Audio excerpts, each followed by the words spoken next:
So I'm just making a quick video on Mirage ESO nuking and how I do it. There is a way you can use a sleight of hand, but me personally, I don't like using sleight of hand. I prefer using her Prism. So yes, Prism is a really not jank ability, but like in order to get the ability to actually work, you got to jump through a whole bunch of loopholes. Being the duration, the high energy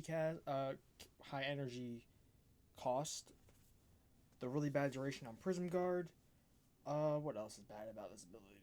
There's a lot of things. Lighting, whole bunch of bullshit like that.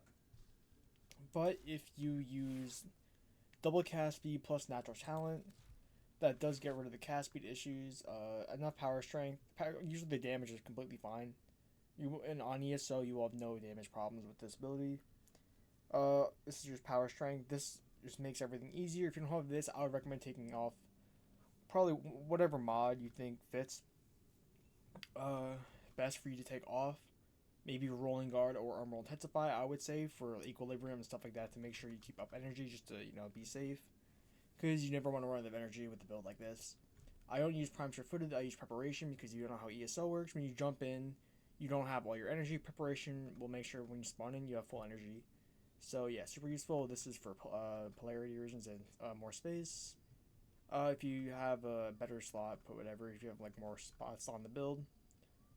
And yeah, Prime Flow, obviously. And yeah, build isn't too, expensive. I don't think it's that expensive. Obviously, you could put the Archon mods if you don't have these two. So you could do that. You just, throw that there. Well, they are more expensive, but if that's where you have to live with if you don't have the Prime mods. So yeah, that's the build. I use Kratos to jump around quicker. And Worm Prime just for stats effects and for the, just it's my go-to pet. This does not matter. Put for whatever. Usually, when you're playing ESO, you're obviously nuking for probably focus.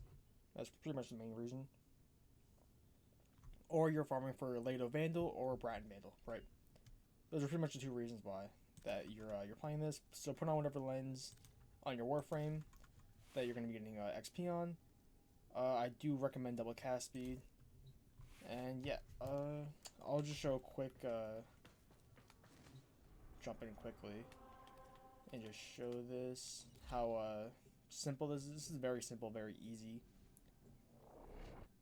Let's make sure this video is really quick. I'll show just one zone because, in all honesty, you just have to show one zone. Whoa, frame drop. What the fuck was that? Went down to like fucking 20 frames. But if you know, this is super simple. You want Roar. I forgot to mention Roar on Subsume. Roar scales weirdly with this ability. As you can see, run around and then things will just die.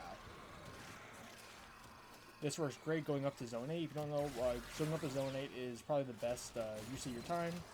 Zone 8 is the C-drop rotation, and after that, usually you'll have maxed out focus anyway, so if you're farming this, I recommend going up to Zone 8, then leaving, going back in, going out, and just repeating that over and over and over again.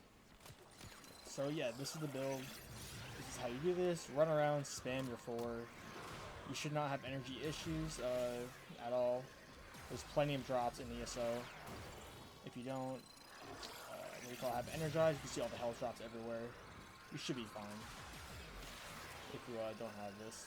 But you can see that's bad lighting. That enemy doesn't die. Then you go into actual good lighting, and every enemy will die instantly. The holy stutter. Depending on the talent sets, obviously, your damage and the amount of kills you get will vary. Because I go from averaging like 450 kills on a shitty talent set to getting almost 700 on good talent sets. So don't worry too much about the kills. Really just worry about making sure the efficiency is, staying in the high 90s. You might drop a little bit to like the 90, maybe like 89 at like the lowest if you're, not doing that great. You're like a bad talent set, but for the most part, you should stay at like pretty much 100 the whole time. And yeah, make sure you always have your Roar up. Roar will make sure when you're in bad talent sets that you still will do enough damage to kill enemies. And it'll make sure when you're in good talent sets, everything will die in half a second in one damage hit. So yeah, that's the video, and I guess I'll wait out this round. I'll probably just stop this after. I'm probably just gonna finish the round, and I'll be able to put the whole thing up. Let's see what. How long? 5 minutes. Yeah, that's a great video. Better than the fucking hour-long, me bullshitting about whatever. it's actually easy to watch, and like, you're not just gonna be sitting there for an hour wasting your life and you just yapping about nothing. So yeah, that is the video. Thanks for watching. You're a bitch. Bye. Mwah.